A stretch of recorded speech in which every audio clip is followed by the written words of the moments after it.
What happens when you mix fire engines and trains? Well, let's just say it gets a little loud. Coming up, a trip to the North Carolina Transportation Museum for their annual Fire Truck Festival.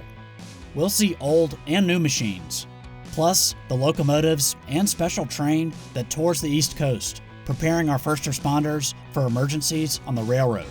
All that and more is next.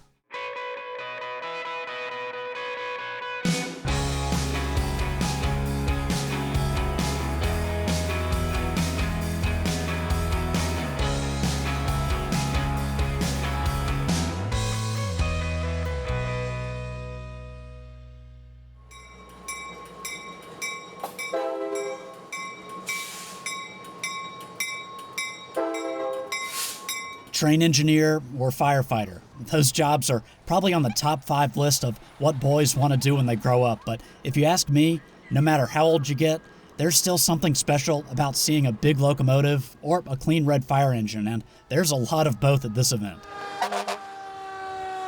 It's Saturday, June 24th, 2023, and we're at the Fire Truck Festival at the North Carolina Transportation Museum. There are dozens of trucks and engines here. Many are classics, like these Mack trucks.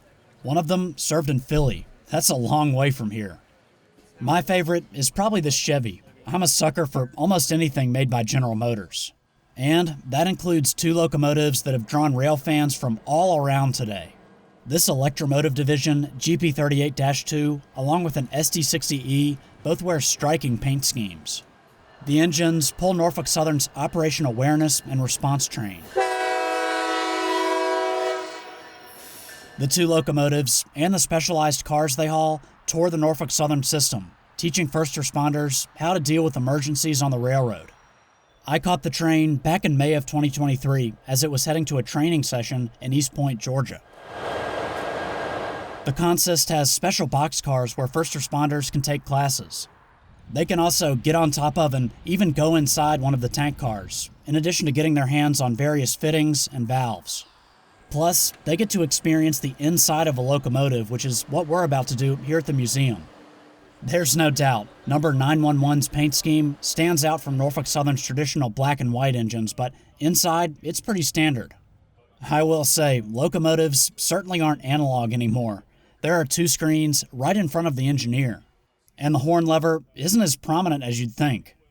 Train crews spend a lot of time in the cab, and if you're wondering if there's a bathroom in here, well, here you go.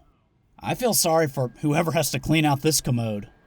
Alright, if that locomotive was a little too 21st century for you, well, there are plenty of other historic engines here at the museum. And by the way, several of them actually run, like this classic Southern Railway GP30, built in 1963. Today, it's pulling and pushing a train around the museum.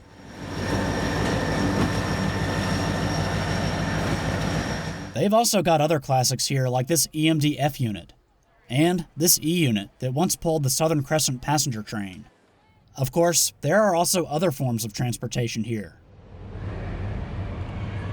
They've got an extensive collection of cars and trucks, and even this Piedmont Airlines DC-3. There is a lot of history packed in here, and by the way, the property itself is historic. It sits in Spencer, North Carolina, which was named after the first president of the Southern Railway, Samuel Spencer. I did a full video about him and his equally interesting Atlanta statue, which I'll include a link to in the end screen. The shops at Spencer were once home to a massive steam locomotive repair facility. The original buildings opened in 1896. Some of the equipment used in those days is still here, including this turntable, which is still in service. Turntables spin engines around, and this one is also used to move them to different stalls of the roundhouse. The back shop is the largest building here. Believe it or not, it's as long as 2 football fields.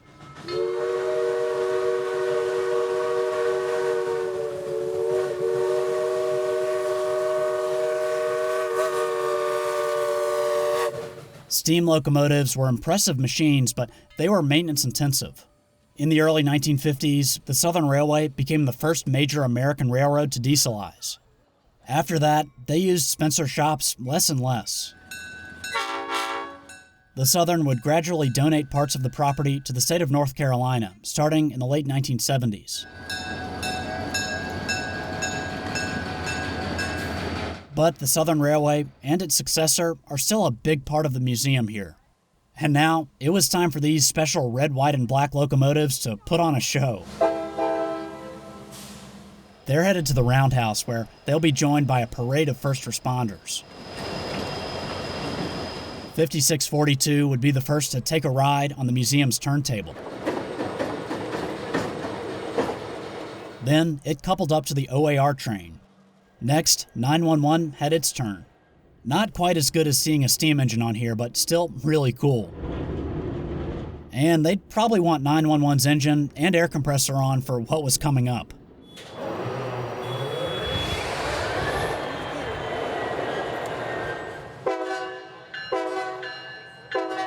Here are the real stars of the show today, firefighters and their rigs.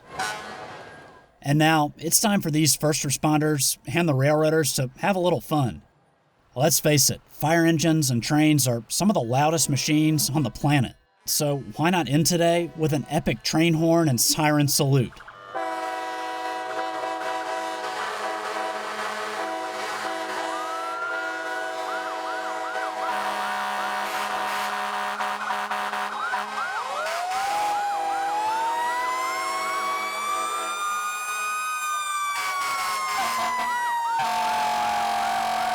I'm glad I brought earplugs.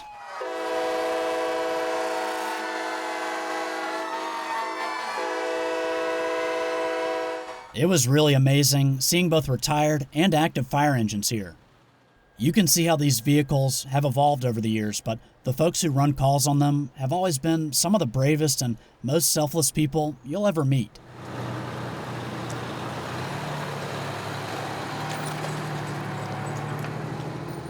I got a chance to meet a lot of great people at the Fire Truck Festival.